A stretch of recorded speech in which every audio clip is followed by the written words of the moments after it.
महात्मा बुद्ध एक गांव में प्रवचन सुना रहे थे।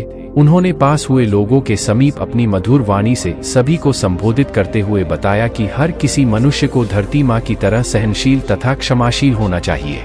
क्रोध मानव का ऐसा शत्रु है जो दूसरों को तो हानि पहुंचाएगा, साथ में खुद भी उससे नहीं बच पाएगा। इसलिए क्रोध, ईर्ष्या मानव की सबसे बड़ी शत्रु है। सभा में सभी लोग शांति से उनकी बात को ध्यानपूर्वक सुन रहे थे। तभी वहां उस सभा में एक अति क्रोधी व्यक्ति भी उपस्थित था। वह पहले तो उनकी बात सुनता रहा, फिर वह अचानक महात्मा जी से क्रोधित होकर बोला। बोलते समय उसका आंखें खून के समान लाल हो रही थी। उसने बोला कि तुम ढोंगी हो, यहाँ बैठकर लोगों को बेवकूफ बना रहे हो। यह जो भी तुम कुछ कह रहे हो ना, इसको सचमुच करना बहुत मुश्किल है।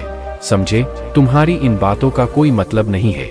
यह सब बातें कोई मायने नहीं रखती असल जिंदगी में। कहानी सुनाना बंद करो धूर्त महात्मा, और जहां से आए हो वहीं चले जाओ। ऐसे कठोर वचन सुनकर भी महात्मा जी ने उस क्रोधी पुरुष का कोई विरोध नहीं किया और न ही उसकी बातों पर कोई भी प्रतिक्रिया दी। वह शांत रहे और अपना काम करते रहे, जिससे वह पुरुष और भी क्रोधित हो गया। उसकी समझ नहीं आया वह क्या करे। तब उस पुरुष ने महात्मा जी के मुंह पर थूक कर चला गया। अगले दिन जब उस व्यक्ति का क्रोध शांत हुआ और उसे अपनी गलती का पछतावा हुआ, तब वह आत्मग्लानि में जलने लगा और फिर उसने सोचा कि उस महात्मा से मुझे माफी मांगनी चाहिए। वह महात्मा जी की खोज में उसी स्थान पर गया जहां महात्मा जी कल प्रवचन दे रहे थे। लेकिन महात्मा जी वहां कहाँ मिलने वाले थे। वह तो अपने शिष्यों के साथ अन्य किसी गांव की यात्रा पर निकल पड़े। वह पुरुष सब लोगों से महात्मा जी के बारे में पूछता उस स्थान पर पहुंच गया जहां की महात्मा जी प्रवचन कर रहे थे। तब उस पुरुष को महात्मा जी के शिष्यों ने उसे उनके पास जाने से रोका, लेकिन महात्मा जी ने अपने शिष्यों को आदेश दिया कि आने दे उस पुरुष को। तब वह पुरुष महात्मा जी के चरणों पर गिर गया, उनसे बोला, मुझे क्षमा कीजिए महाराज। उसने महात्मा जी से पूछा, क्या आप भूल गए हो कि मैं वही जिसने कल आपका इतना अपमान किया था। मैं अपने दुष्ट कृत्य की आपसे माफी मांगता हूँ। तब महात्मा जी ने बड़ी शालीनता से उस पुरुष से बोले कि कौन सी बात।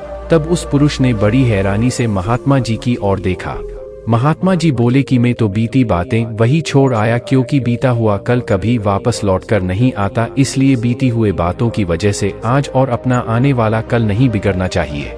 जो हो गया सो हो गया। तुम्हें अपनी भूल का एहसास हुआ, यही सबसे बड़ी बात है।